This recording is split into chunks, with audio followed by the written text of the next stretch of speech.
আদ মহরমের 10 তারিখে আল্লাহ কি গোটাইলেন রব্বানা, কলিজা ফাটিয়া যাই গো করিতে সেই বর্ণনা। আল্লাহুম্মা সাল্লি আলা সাইয়্যিদিনা মাওলানা মুহাম্মদ ওয়া আলা আলি সাইয়্যিদিনা মুহাম্মদ। দুন্দুল ঘোড়া কেঁদে বলে আমার কোনো দোষ নাই, ইমাম হোসেন শহীদ হয় রে কারবালাতে পানি নাই। আল্লাহুম্মা সাল্লি আলা সাইয়্যিদিনা মাওলানা মুহাম্মদ ওয়া আলা আলি সাইয়্যিদিনা মুহাম্মদ। হাসান শহীদ জহর খাইয়া, হোসেন শহীদ কারবালায়, জয়নাল আবদিন রইল গো বন্দি এ জিদারো জেলখানায়। আল্লাহুম্মা সাল্লি আলা সাইয়্যিদিনা মুহাম্মদ ওয়া আলা আলি সাইয়্যিদিনা মাওলানা মুহাম্মদ। ময়ূরনার জয়নাল, তুমি জয়নাল ময়ূরনা, তুমি জয়নাল গেলে ঘুমারা নবীর বংশ থাকবে না। আল্লাহুম্মা সাল্লি আলা মাওলানা মুহাম্মদ ওয়া আলা আলি মাওলানা মুহাম্মদ। মৌরারি জিও গুরারি ডারি বিবি সকিনা, একো ঘড়ি 3 জন গোরারি খালি সোনার মদিনা। আল্লাহুম্মা সাল্লি আলা সাইয়্যিদিনা মুহাম্মদ ওয়া আলা আলি সাইয়্যিদিনা মুহাম্মদ। নবী গো আপনার ভালোবাসায় জীবনের গোলা ঝরে যায়, নবী গো আপনার ভালোবাসায় জান্নাতে নাসিব হয়ে যায়। আল্লাহুম্মা সাল্লি আলা সাইয়্যিদিনা মাওলানা মুহাম্মদ ওয়া আলা আলি সাইয়্যিদিনা মুহাম্মদ। মোরা সবাই গুনাহগার গো, নবীজি আপনায় চিনলাম না, সেই কারণে রোজ হাসরে আমাদেরকে ভুলেন না। আল্লাহুম্মা সাল্লি আলা সাইয়্যিদিনা মাওলানা মুহাম্মদ ওয়া আলা আলি সাইয়্যিদিনা মাওলানা মুহাম্মদ। محمد اللهم صل على محمد وعلى آل سيدنا محمد وعلى آل سيدنا محمد এই দুনিয়ার মুসাফির খানা জানো না এই দুনিয়ার মুসাফির খানা জানো না কত মানুষ আইলো গেল রইল না আল্লাহুম্মা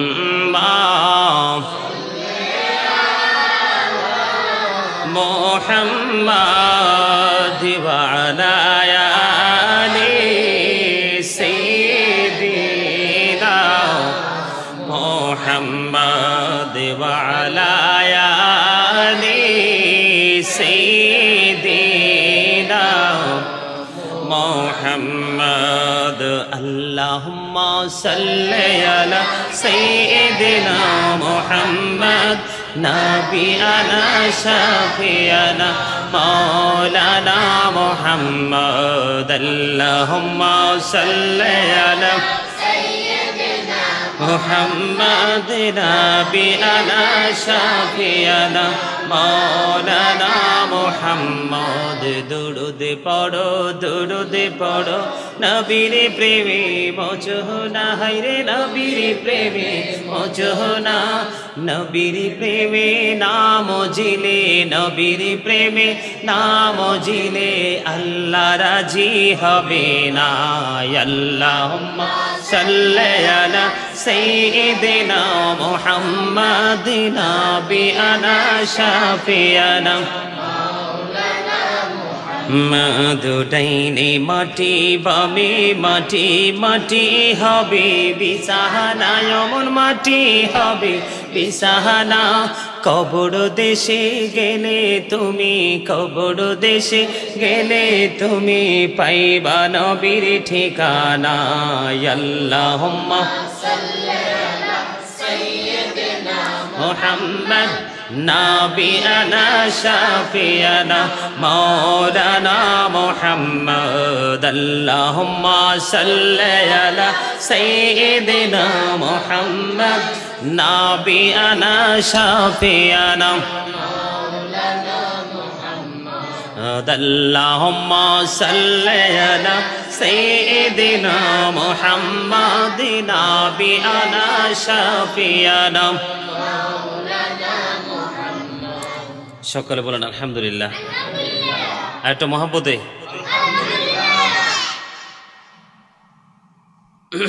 সম্মানিত উপস্থিতি এই মাস কিন্তু আশুরার মাস কিসের মাস কথা বলতে হবে মুরব্বীরা ছোট ছোট বাচ্চারা কথা বলে তোমরা কথা বলো না কেন আমি তো আগেই বলছি তোমাদেরকে কথা বলতে হবে ছোট ছোট বাচ্চারা আওয়াজ দিয়ে কথা বলে মন খুলে কথা বলে তোমরা বলতে পারো না কেন এই মাসটা কিসের মাস আশুরার মাস মুহররমের মাস হিজরি সনের প্রথম মাস ঠিক না কি প্রথম মাস এই মাসটা একদিকে সম্মানের আরেকদিকে কুরবানির কিসের একদিকে সম্মানের আরেকদিকে কুরবানির এই মাসে কিন্তু কোনো মারামারি কাটাকাটি কোনো ধরনের কোনো দ্বন্দ্ব কলহ কোনো ধরনের বিশৃঙ্খলা সৃষ্টি কোনো মুমিন করতে পারে না করা যাবেও না এটা অত্যন্ত সম্মানের একটা মাস এই মাসটা অত্যন্ত বরকতের একটা মাস এই মাসে ইমাম হুসাইন রাদিয়াল্লাহু তাআলা আনহু ওনার সঙ্গীদেরকে নিয়ে সত্য মিথ্যার পার্থক্য যেন নবীর উম্মতকে বুঝিয়ে দিতে পারে যে অন্যায় এবং ন্যায় এই দুইটার মধ্যে আকাশ পাতাল পার্থক্য কখনো ন্যায়পরায়ণ মানুষ অন্যায়ের কাছে মাথা নত করতে পারে না সেই শিক্ষাই কিন্তু ইমাম হুসাইন রাদিয়াল্লাহু তাআলা আনহু কি করেছেন 61 হিজরিতে আমাদেরকে দিয়ে গেছেন আর সেই শিক্ষা আমাদের অন্তরে লালন করেই কিন্তু আমরা আমাদের জীবন যাপন করতেছি ঠিক না আল্লাহ রাব্বুল আলামিন পবিত্র কালামুল্লাহ শরীফের মধ্যে বলেছেন, কুল্লা আসআলুকুম আলাইহি আজরান ইল্লাল মাওয়াদ্দাতা ফিল কুরবা। আল্লাহ রাব্বুল আলামিন কোরআনে বলেছেন, হাবিব আপনি বলে দিন। কুল মানে কি? আপনি বলুন, আপনি ঘোষণা করে দিন, আপনি জানিয়ে দিন। আল্লাহর হাবিবকে আল্লাহ রাব্বুল আলামিন কি বলতেছে? জানিয়ে দেওয়ার জন্য। কি জানিয়ে দেওয়ার জন্য? আল্লাহর হাবিব যে আমাদের কাছে রিসালাত পৌঁছে দিয়েছে, সৎ উপদেশ আমাদেরকে দিয়েছেন আমাদেরকে কি সৎ পথ, সৎ আদেশ আমাদেরকে দিয়েছেন। তার বিনিময় আল্লাহর হাবিব আমাদের কাছ থেকে কিছুই চায় না, শুধু চায় রাসূলের আহলে বাইতের মহাব্বত। এটা কে বলেছেন? আল্লাহ বলেছেন। আল্লাহর হাবিব আমাদেরকে জানিয়ে দিয়েছেন। কোরআন তো আল্লাহর বাণী, কিন্তু জানিয়েছেন কে? আমাদের প্রিয় নবী, আমাদের প্রিয় রাসূল, আল্লাহর প্রিয় হাবিব, হাবিবুল্লাহ, যাকে বলা হয় সরকার দু জাহা ইমামুল মুরসালিন রাহমাতাল লিল আলামিন। আল্লাহ রাব্বুল আলামিন কি করেছেন? আল্লাহ রাব্বুল আলামিনের নির্দেশ অনুযায়ী আল্লাহর হাবিব আমাদেরকে জানিয়ে দিয়েছেন যে আল্লাহ রাব্বুল আলামিন আল্লাহর হাবিবকে আল্লাহর হাবিব আমাদেরকে এত সুন্দর পয়গাম দিয়েছেন, সুন্দর মেসেজগুলো দিয়েছেন, সঠিক পথ প্রদর্শন করে আমাদের জীবন যাপন করার জন্য এত আদেশ তিনি আমাদেরকে করেছেন। তার বিনিময়ে আল্লাহ রাসূল আমাদের কাছ থেকে কোনো কিছুই চায় না, একমাত্র আহলে বাইতের, নবীর পরিবার, নবীর আহলে বাইতের মহাব্বত চায়। জোরে জোরে সুবহানাল্লাহ, আর একটু মহাব্বতে সুবহানাল্লাহ। আল্লাহ রাব্বুল আলামিন আমাদেরকে নিয়ামত দিয়েছেন। আজকে উপস্থিত হয়েছি, আসলে আমি নিজেকে ধন্য মনে করতেছি। এই জন্য আমি নিজে থেকে খুব আনন্দিত হয়ে আজকে প্রোগ্রামে আমি অ্যাটেন্ড করেছি। তার কারণ হচ্ছে অন্য মাসের প্রোগ্রাম আর আজকের এই মহরম মাসের প্রোগ্রাম, এটার মধ্যে কিন্তু অনেক নেয়ামতের দিক দিয়ে কিন্তু অনেক পার্থক্য আছে। জোরে সোরে সুবহানাল্লাহ, আর একটু মহাব্বতে সুবহানাল্লাহ। আমি আজকে প্রথম দিকে একটু আলোচনা করব যে আহলে বাইতের প্রতি আল্লাহ রাব্বুল আলামিনের কত ভালোবাসা, আহলে বাইতের মর্যাদা কত, আহলে বাইতের সম্মান কত, আহলে বাইতের ইজ্জত কত। সম্মানিত উপস্থিতি, এটা আমাদের সবার জানা উচিত। মিডিয়ার মাধ্যমে গোটা পৃথিবীর মুমিন মুসলমান আমার ভাই বাবাদেরকে, আমার মা বোনদেরকে, সবাইকে আমি তথ্যটা জানিয়ে দিতে চাই। হাদিস, অসংখ্য হাদিস এসেছে আহলে বাইতকে ঘিরে। আব্দুল্লাহ ইবনে আব্বাস রাদিয়াল্লাহু তাআলা আনহু থেকে হাদিস বর্ণিত, আল্লাহর হাবিবের কাঁধে ইমাম হাসান রাদিয়াল্লাহু তাআলা আনহু উঠেছেন। তখন ঠিক এই মুহূর্তে একজন পাশ দিয়ে যাইতেছিলেন, যাওয়ার সময় বলেছিলেন, তুমি কতই না উত্তম বাহনে কি করেছো, চড়েছো। বাহন মানে কি? আমরা যে যার যেটা পছন্দ সেটাই গাড়ি ঘোড়া চড়ি না, এরকম। তা আল্লাহর হাবিবের কাঁধে যখন উঠেছেন, তখন ওই যাওয়ার সময় যিনি বলছেন যে উত্তম বাহনে সে চড়েছে, তখন এই কথা বলার পরে আল্লাহ রাসূল উত্তর দিয়ে দিয়েছেন যে যিনি আরোহী তিনিও উত্তম। জোরে জোরে সুবহানাল্লাহ, আর একটু মহাব্বতে। আমার কথা মনে হয় তোমরা বুঝো নাই, বুঝতে পারছো? মানে এখানে আহলে বাইত, আল্লাহ রাসূলের যে কলিজার টুকরা ইমাম হাসান হুসাইন, তাদের মর্যাদা কত, যেটা আল্লাহর হাবিবের নুরানি জবান মোবারক দ্বারা তিনি বলেছেন যে হাসান রাদিয়াল্লাহু তাআলা আনহু কোথায়? রাসূলের উপর। কোথায়? যিনি যাচ্ছিলেন তিনি বলতেছেন, তুমি কতই না উত্তম বাহনে চড়েছো। সুবহানাল্লাহ। তার মানে রাসূলের উপর সে বসেছে, এটা কতটা প্রেমময়, কতটা মহাব্বতের কথা। কিন্তু যখন রাসূল শুনতে পেয়েছেন যে তিনি বাহনকে উত্তম বলেছেন, তখন আল্লাহর হাবিব সাথে সাথে আবার জানিয়ে দিয়েছেন যিনি আরোহী তিনিও উত্তম। তার মানে যিনি রাসূলের উপর বসে আছেন তিনিও উত্তম, উনিও কিন্তু দুর্বল, উনিও কিন্তু নরমাল কোনো কিছুই নয়। জোরে জোরে সুবহানাল্লাহ। তাহলে আহলে বাইতের মহব্বত আছে না নাই? আহলে বাইতের ইজ্জত আছে না নাই? قال رسول الله صلى الله عليه وسلم الحسن والحسين سيد شباب اهل الجنه। আল্লাহর হাবিব বলেছেন, সরকারে দো জাহা ইমামুল মুরসালিন রাহমাতাল লিল আলামিন, তিনি জানিয়ে দিয়েছেন ইমাম হাসান হুসাইন হলো জান্নাতে ইমানদার সকল যুবকদের সরদার, লিডার। আরো জোরে মহাব্বতে সুবহানাল্লাহ। জান্নাতের লিডার হয় ইমাম হাসান এন্ড হুসাইন আর the leader of younger people in Jannat. জোরে জোরে সুবহানাল্লাহ। আল্লাহ রাব্বুল আলামিন আল্লাহর হাবিবের আহলে বাইতের মর্যাদা এমন ভাবে দিয়েছেন। আল্লাহ রাব্বুল আলামিন আল্লাহর হাবিবের আহলে বাইত, আল্লাহর হাবিবের কলিজার টুকরাকে তিনি এত বেশি ভালোবাসেন। আল্লাহর হাবিবের কলিজার টুকরে ইমাম হাসান হুসাইনকে ভালোবাসলে আল্লাহ রাসূলের ভালোবাসা হয়ে যায়, আর আল্লাহ রাসূলকে ভালোবাসতে পারলে আল্লাহ পাওয়া যায়। আহলে বাইতকে কষ্ট দিলে কি হয়? রাসূল কষ্ট পায়, আর রাসূলকে কষ্ট দিলে আল্লাহ কষ্ট পায়। আহলে বাইতকে মহব্বত করলে নবীর মহব্বত হয়ে যায়, নবীকে মহব্বত করতে পারলে আল্লাহ রাব্বুল আলামিনের মহব্বত হয়ে যায়। আরেকটু মহব্বতে আহলে বাইত হচ্ছে নূহ আলাইহিস সালামের কিস্তির মতো। কার মতো? নূহ আলাইহিস কিস্তি মানে কি? নৌকা, ট্রলার, জাহাজ, যেটা পানির উপর চড়ে। কি পানির উপর কি থাকে? ভাসমান অবস্থায় চলে। নূহ নবীর কিস্তির জামানায় নূহ নবীজির কিস্তির মধ্যে যারা উঠেছিল, বিশ্বাস করেছিল, তারাই বেঁচে গেছে। আর যারা নূহ আলাইহিস সালামের কিস্তিতে উঠতে পারেনি, তারাই কিন্তু ধ্বংস হয়ে গেছে।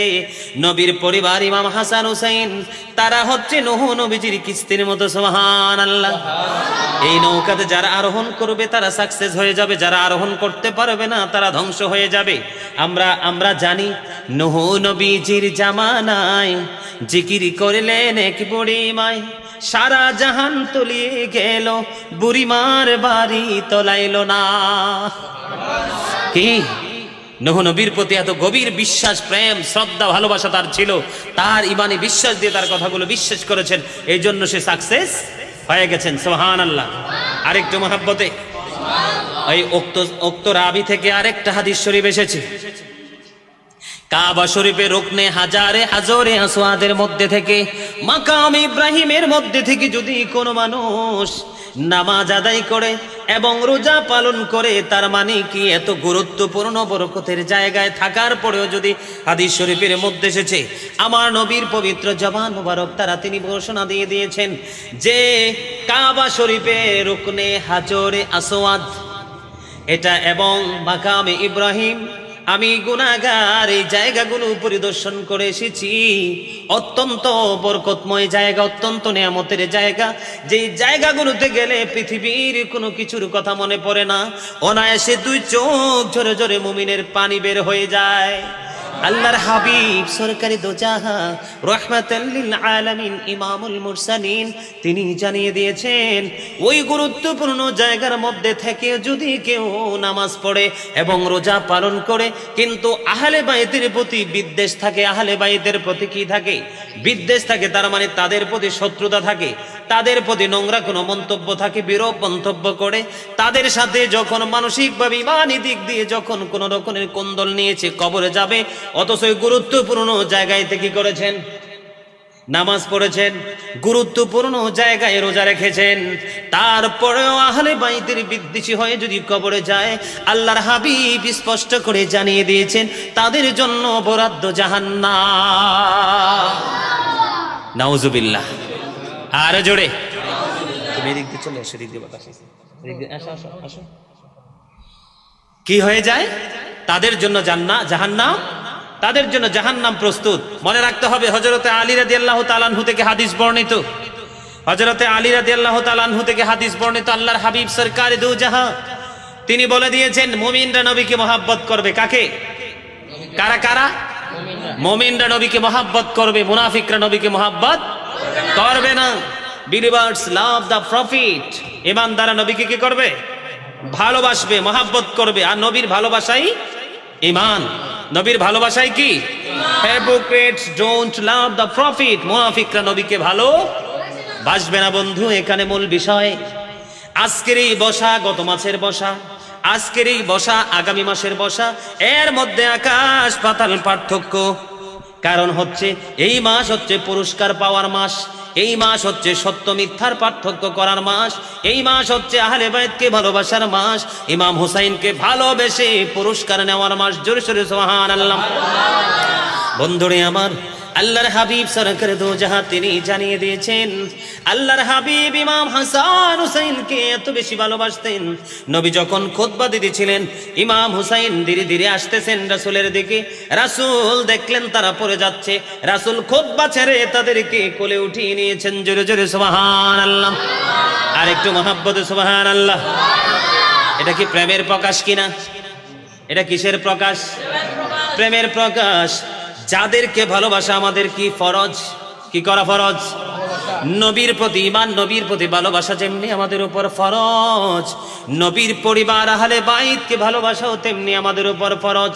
এখানে বন্ধু নামাজের কথা বলা হয় নাই।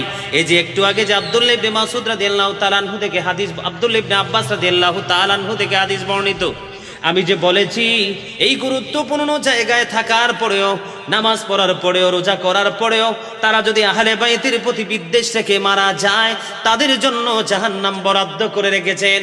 এটার অন্যতম কারণ হলো, কারণ আমার ঈমানই যদি ঠিক না থাকে, আমার আমল কোনোদিন আল্লাহর দরবারে কবুল হবে না।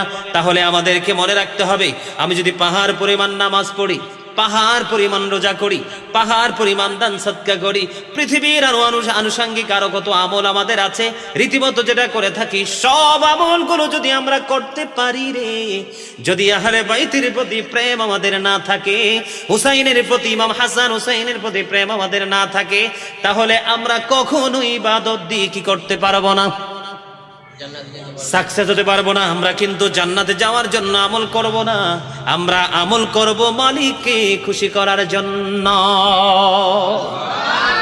আরো জোরে সুবহানাল্লাহ। আমার কথা কি বুঝে আসছে? আরো জোরে। এই যাদেরকে ভালোবাসা ফরজ, যাদের প্রতি বিশ্বাস রাখা আমাদের ফরজ, যাদের ভালোবাসার মাধ্যমে আমাদের আমলগুলো গ্র্যান্টেড হবে, ওই তাদেরকে কিন্তু নামদারি মুনাফিক ফারকা মুসলমান ধ্বংস করে দিয়েছে। এখানে অন্যতম কারণ হলো উম্মুল ফজল বিনতে হারিস রাদিয়াল্লাহু তাআলা আনহু থেকে একটা হাদিস বর্ণিত। তিনি বলেছেন, একদিন তিনি রাসূলের খেদমতে উপস্থিত হলেন, গভীর মনোযোগ। রাসূলের খেদমতে যখন উপস্থিত হলেন, হওয়ার পরে বললেন, ইয়া রাসূলুল্লাহ, ইয়া হাবিবাল্লাহ, নবী গো, ওগো নবী, আমি বড় ভয়ঙ্কর একটা স্বপ্ন দেখেছি গো নবী। কই কি ভয়ঙ্কর স্বপ্ন দেখেছো, আমাকে তুমি বলে দাও। গো নবী, বড় ভয়ঙ্কর স্বপ্ন, কই তুমি আমাকে বলো, তুমি কি স্বপ্ন দেখেছো, তুমি আমাকে একটু করে জানিয়ে দাও। এবার বললেন উম্মুল ফজল বিনতে হারিস, তিনি উত্তর দিয়ে দিলেন যে আমি স্বপ্ন দেখেছি গো নবী, আপনার শরীর মোবারক থেকে এক টুকরো গোস্ত কেটে যেন আমার কোলে দেওয়া হয়েছে।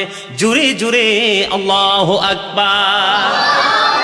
ওগো নবী, আমি স্বপ্নে দেখেছি, গভীর মনোযোগ, ঈমানকে শক্ত করার আলোচনা, ঈমানকে মজবুত করার আলোচনা। এই আলোচনা করার অন্যতম কারণ হলো বন্ধু, এই পৃথিবীর বুকে নবীর দুশমন আছে, ইমাম হুসাইনের দুশমন আছে, ইমাম হাসান রাদিয়াল্লাহু তাআলা আনহুর দুশমন আছে। আমার নবীকে নিয়ে বিভিন্ন রকম বিরূপ মন্তব্য করনেওয়ালা মানুষের অনেক দাড়িওয়ালা টুপিওয়ালা পৃথিবীর বুকে প্রকাশ পেয়েছে। আমাদেরকে চোখ কান খোলা রাখতে হবে। এই হাদিস শরীফ থেকে অনেক কিছু তথ্য আমরা কালেক্ট করতে পারবো। এখানে অনেক তথ্য আছে। এখানে একটা বিষয় হলো, খারিজিরা প্রায় সময় বলে থাকে আমাদের নবী গায়বী খবর দেয়ওয়ালা না, আমাদের নবী গায়বের খবর জানে না। এরা নবী শব্দের অর্থই ভালো করে জানে না। যদি নবী শব্দের অর্থ তারা জানতে পারতো, তাহলে কোনোদিন আমার নবী সম্পর্কে মন্তব্য করতো না, ঠিক কিনা? নবী শব্দের অর্থই হলো গায়বী সংবাদ দেনেওয়ালা, গায়বী খবর দেনেওয়ালা। আমার নবী যে গায়বী খবর দেনেওয়ালা, তার অন্যতম প্রমাণ এটা কি? তখনও কিন্তু হুসাইন রাদিয়াল্লাহু তাআলা আনহু এখনো পৃথিবীর বুকে আসেনি। তখন উম্মুল ফজল বিনতে হারিস তিনি স্বপ্নে দেখেছেন, ওগো নবী, আমি স্বপ্নে দেখেছি ইয়া রাসূলুল্লাহ, আমি আপনার শরীর থেকে এক টুকরো গোশত কেটে আমার কোলে রাখা হয়েছে ইয়া রাসূলুল্লাহ। তখন এই স্বপ্ন দেখার পরে, বর্ণনা করার পরে আমার নবী বললেন, এটা কোনো খারাপ স্বপ্ন নয় রে, এই স্বপ্নটা হলো খাতুনে জান্নাত ফাতেমা। এই ফাতেমা একটি পুত্র সন্তান তার গর্ভ থেকে পৃথিবীর বুকে আসবে, আর এই সন্তান তোমার কোলে তুলে দেওয়া হবে। তোমরা দুর্বলের মতো সুবহানাল্লাহ বলছো কেন? তোমরা এখানে যারা আছো, জুয়ান যারা আছো, তাগরা, তোমাদের সুবহানাল্লাহ তো ওয়াল ফাটার কথা। আমি আগেই বলছি, মহাব্বত ছাড়া সফল হওয়ার কোনো সম্ভাবনা নাই। তুমি পাহাড় পরিমাণ নামাজ, রোজা, হজ, যাকাত যাই করো না কেন, এই জায়গা যদি আমরা ক্লিয়ার করতে না পারি, বা যেই হোক, এই জায়গাটা যদি আমরা ক্লিয়ার করতে না পারি, এই জায়গা সম্পর্কে আমাদের সঠিক চিন্তা না থাকে, তাহলে আমাদের জীবনে সফলতা কখনোই সম্ভব। কত নামাজি, কত হাজি, কত রোজাদার, কত কোরআন তেলাওয়াত করনেওয়ালা বিনা হিসাবে জাহান্নামে চলে যাবে। আর কত ছোট্ট ছোট্ট আমল করেছে, কিন্তু ভালো দায়মি ভাবে কোনো আমলই ভালো করে করতে পারেনি।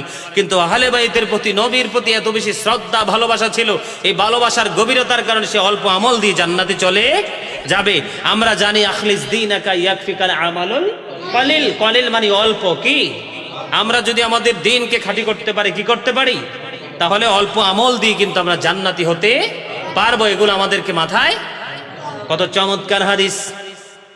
আমার নবী যখন বললেন, এখানে কিন্তু কয়েকটা পয়েন্ট। একদিকে ইমাম হুসাইন রাদিয়াল্লাহু তাআলা আনহুর শাহাদাত, শহীদের বার্তা, শাহাদাতের বার্তা। আর একদিকে হলো আমার নবী যে গায়েবের খবর জানে, সেটার আরেকটা প্রমাণ হলো এই হাদিস শরীফ। এখনো কিন্তু ইমাম হুসাইন পৃথিবীর বুকে আগমন করে নাই, আসে নাই। যখন তাকে উত্তর দিয়ে দিলেন, তিনি খুশি হয়ে গেলেন।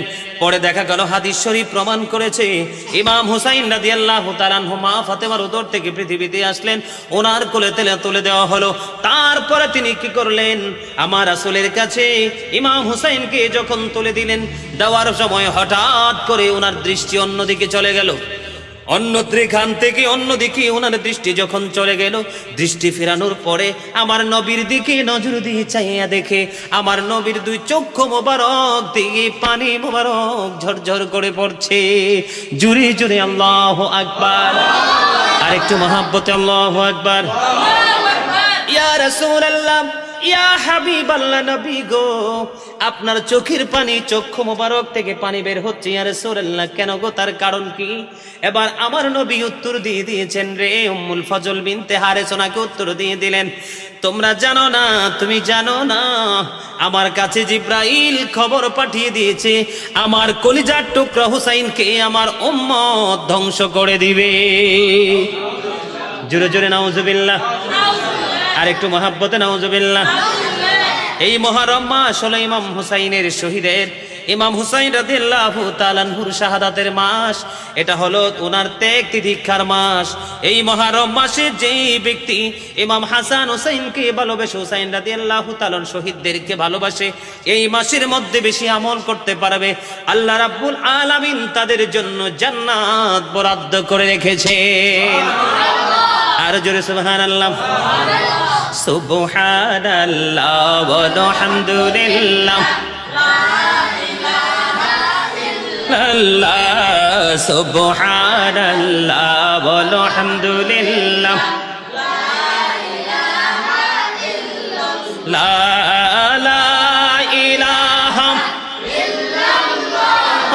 লা ইলাহা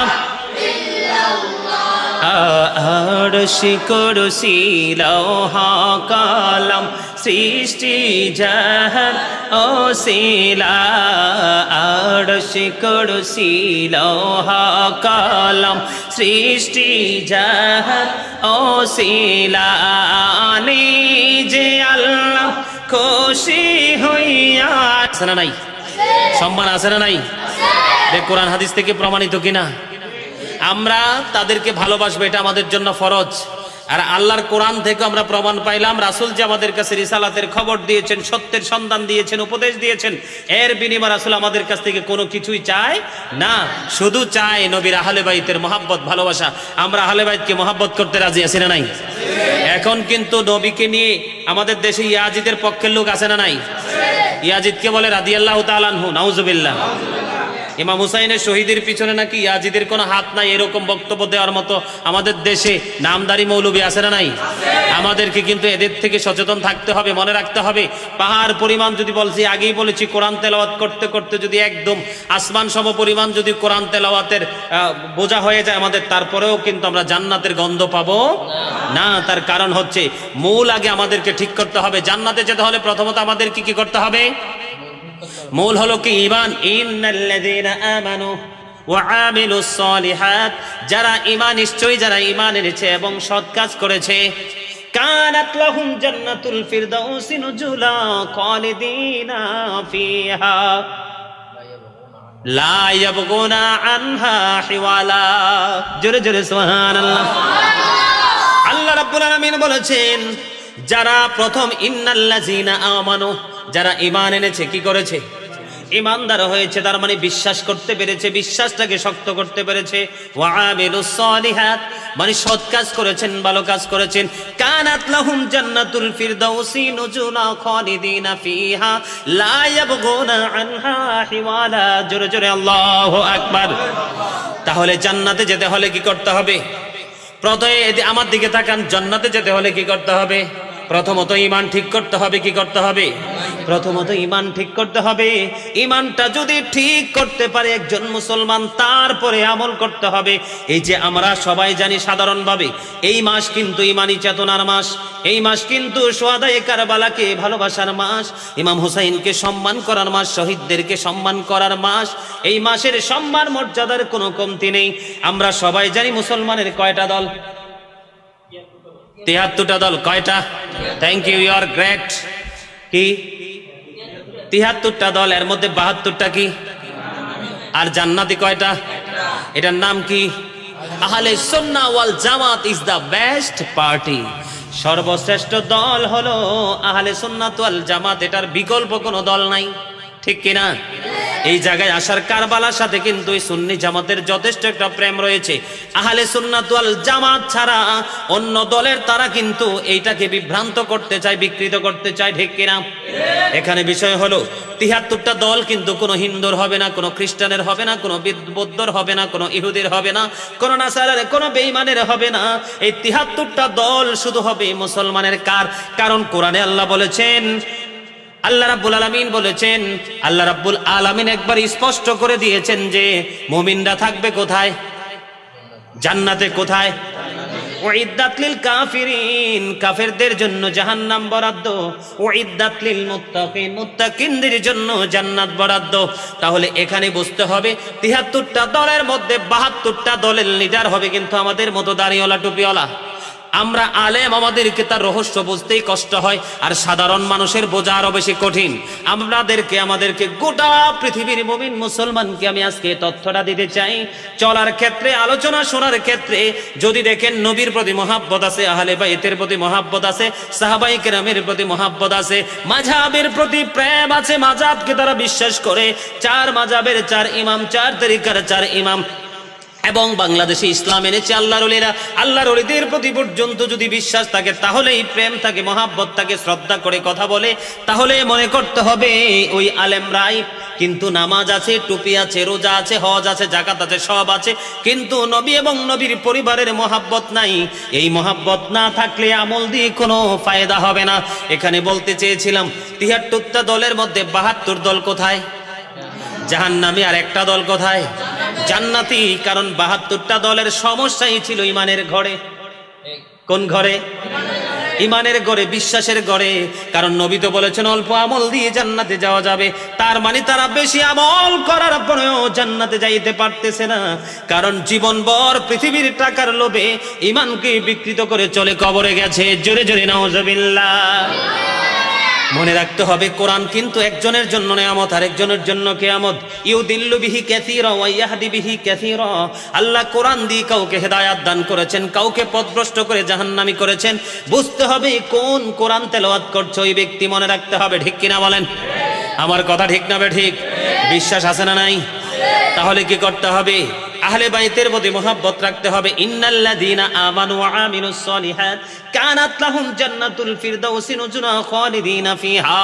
আল্লাহ রাব্বুল আলামিন বলেছেন, যারা ঈমান আনার পরে সৎ কাজ করেছে, আমলে সলেহ ভালো কাজ করেছে, তাদের জন্য জান্নাতুল ফিরদাউস বরাদ্দ করে রেখেছে, যেখানে তারা অলওয়েজ থাকবে। লা ইয়াবগুনা আনহা হিওয়ালা, এখান থেকে তারা বের হতে চাইবে না। জোরে জোরে সুবহানাল্লাহ। তোমরা কি আমার ওয়াজ আর শোনো নাই? সুবহানাল্লাহ। তোমাদের মুরব্বীদের তো আসতে হয় কেন? ব্যাপার কি? এত মজার খবর দিতেছি, ওয়াজ কিন্তু এমনি এমনি আসে না। ওয়াজ দীর্ঘ জীবন কষ্ট করে আজকে ওয়াজিন হয়েছে, এমনি না। কথা কি বুঝতে পারছো? মহাব্বত করতে হবে। আমার আলোচনার দিকে কি থাকতে হবে? মনোযোগ থাকতে হবে। আর সবার মুখ কানে কানে কথা বলা বন্ধ রাখতে হবে। আমি তো পুরনো কথা বলতে চাই না, এটা স্পেশাল একটা মাস। Stop your mouth everybody, you listening my lecture very attentively. সবার জবানকে বন্ধ রেখে মনোযোগ দিয়ে আলোচনা শুনতে হবে, তাহলেই মজা লাগবে। তাহলে কি টেস্টি হবে, একদমই বেশি মজা হবে। ঠিক কিনা? কি বলা হয়েছে? জান্নাতুল ফেরদাউসে তারা থাকবে। এখানে যাওয়ার পরে আর তারা আসতে চাইবে না। তার অন্যতম প্রমাণ হলো আমি মিডিয়ার মাধ্যমে আলোচনাটা আছে, হয়তো তোমাদের কাছে না থাকতে পারে। ইদ্রিস আলাইহিস সালাম যখন আজরাইলের সাথে কি হলো, কথোপকথন হলো, চুক্তিপত্র হলো, হওয়ার পরে ইদ্রিস আলাইহিস সালাম বলতে চাইলেন আমি মরবো, ইয়েস, তারপরে জিন্দা হব, ঠিক আছে, জান্নাত দেখব, ঠিক আছে, জাহান্নাম দেখব, ঠিক আছে, কিন্তু আজরাইল বলেছে রে ইদ্রিস আলাইহিস সালাম, ওগো নবী আপনি একটু বলেন না জান্নাত দেখার পরে আপনি ফিরে আসবেননি। এবার ইদ্রিস আলাইহিস সালাম কথা দিয়েছে, রে আজরাইল আমি কথা দিলাম জান্নাত দেখার পরে ফিরে আসব, কিন্তু তিনি কথা রেখেছেন, ফিরে এসেছেন, জুতাগুলো রেখে গিয়েছিলেন, কিতাব এসেছে নেক্সট টাইম তিনি জুতা নিয়ে জান্নাতে প্রবেশ করেছে। সুবহানাল্লাহ। জান্নাতে তো বড় নিয়ামত, জান্নাতের চাইতে আরো বড় নিয়ামত হলো আমার মালিকের দিদার, মাওলার দিদার, আল্লাহ রাব্বুল আলামিনের দিদার। আল্লাহ রাব্বুল আলামিনকে যখন জান্নাতীরা জান্নাতে দেখবে তখন তার কাছে আর জান্নাতও ভালো লাগবে না। এই জন্য মুমিন যারা, বুদ্ধিমান যারা জান্নাতের জন্য নামাজ পড়ে না, জান্নাতের জন্য রোজা রাখে না, রোজা রাখে জানলা আল্লাহ রাব্বুল আলামিনকে এবং আল্লাহর প্রিয় হাবিবকে খুশি করার জন্য। এই জন্য আমি বলতে চাই, কথা বললে অনেক লম্বা হয়ে যায়, আমি বলতে চেয়েছি এই জন্য আমাদেরকে প্রথমত ঈমান আনতে হবে। সেই ঈমান হলো নবীর প্রতি ভালোবাসা, নবীর পরিবারের প্রতি ভালোবাসা। সম্মানিত উপস্থিতি, মনে রাখতে হবে আমার পাক পাঞ্জাতন আমরা সবাই বলে, ঠিক কিনা? 5টা পবিত্র নাম। কয়টা পবিত্র নাম? এর মধ্যে একজন হলো আমাদের নবী, 2 নাম্বার হলো মা খাতুনে জান্নাত Fatema. Mother Fatema is the leader of females in জান্নাহ। হাদিস শরীফের মধ্যে এসেছে ক্বালা রাসূলুল্লাহ সাল্লাল্লাহু আলাইহি ওয়াসাল্লাম ফাতেমাতু সাইয়্যিদাতু নিসাই আহলিল জান্নাহ, মুত্তাফাকুন আলাইহি। বুখারী এবং মুসলিম শরীফের মধ্যে এসেছে মা খাতুনে জান্নাত পৃথিবীর সকল মুমিনাদের সরদারিনী। কারণ আমার মা আছে, বোন আছে, চাচি আছে, জেঠি আছে, খালা আছে, ফুফু আছে, গোটা পৃথিবীর বুকে আমার অসংখ্য মা বোনের আছে। আমি গুনাহগারের পাগল, আমার আলোচনা বেশি মহাব্বত করে শুধু নবীর মহাব্বতে, আল্লাহর মহাব্বতে। আমি আমার মা, আমি আমার বোনদেরকে পর্যন্ত মিডিয়ার মাধ্যমে ডেকে ডেকে বলবো, মা গো তুমি আমল যদি পারো অল্প করো, যদি কোরআন তেলাওয়াত তুমি অল্প করো, চাইলে তুমি রোজা অল্প রাখো, কোনো সমস্যা নাই, যদি পারো বেশি বেশি করো, কিন্তু বেশি মহাব্বত তোমার আহলে বাইতের প্রতি থাকতে হবে, মা খাতুনে জান্নাত ফাতেমার প্রতি থাকতে হবে। আরেকজন হলো হযরত আলী। আমার আল্লাহ রাব্বুল আলামিন, আল্লাহর হাবিব বলেছেন আলী সম্পর্কে, আনা মাদিনাতুল ইলমি ওয়াদিউন বাবুহা। রাসূল বলেছেন I am a city of education, the gate of that city is Ali. আল্লাহ আমার নবী বলেছেন আলী, আমি হলাম শিক্ষার শহর, আর সেই শহরের দরজা হলো আমার আলী। পেটে খিদা লাগছে তার? আমার তো খিদা লাগে না ইনশাআল্লাহ। আল্লাহর দরবারে ঘন্টার পর ঘন্টা পার হয়ে যায়, যখন ওয়াজে ঢুকি আমার মনে হয় কলিজা আমার এইভাবে আমার মালিক শীতল করে দেয়, আমার কোনো কিছুর কথা মনে থাকে না, কোনো কিছুর কথা মনে থাকে না। তোমাদেরকে এরকম প্রেমিক হতে পারলে তাহলে একদিন তোমরা তোমাদের লক্ষ্য নিয়ে তোমরা লক্ষ্যে পৌঁছাতে পারবে। প্রেম ছাড়া কখনোই সফলতা সম্ভব নয়, ঠিক না ঠিক? তাহলে আমাদের সব কিছুর ঊর্ধ্বে থাকতে হবে কিসের প্রতি? প্রেম আহলে বাইতের প্রতি। ইয়াজিদ হচ্ছে ক্যারেক্টারলেস। ইয়াজিদ কি? কথা বলে না, ইয়াজিদ ইজ ক্যারেক্টারলেস ম্যান। কারণ আমি আজকে ইয়াজিদকে নিয়ে কোনো কথা বলবো না, আজকে আমরা যাকে ভালোবাসি, মহাব্বত করি, তাকে নিয়ে আজকে আলোচনা করছি এবং করব। নেক্সট প্রোগ্রামগুলো কি ইয়াজিদের চরিত্র নিয়ে কথা বলবো এবং ইয়াজিদ বাহিনীর চরিত্র নিয়ে কথা বলবো। তারপর ইমাম হুসাইন কেন, কিভাবে, কেন শহীদ হলো সেই বিষয়ে আলোচনা করব। কিন্তু এখন আরেকটা বিষয়, এই বিষয় কিন্তু মোটামুটি ক্লোজ। আমি আরেকটা বিষয় নিয়ে আজকে আলোচনা শোনাবো, যেটার জন্য আমি খুব আগ্রহ নিয়ে আজকে এসেছি এবং প্রোগ্রামের ডেটটাও আমি আজকে দিয়েছি জাহিদকে। এই মাদ্রাসার মাধ্যমে প্রোগ্রামটাকে আমি সিলেক্ট করেছি। এখানে আরেকটা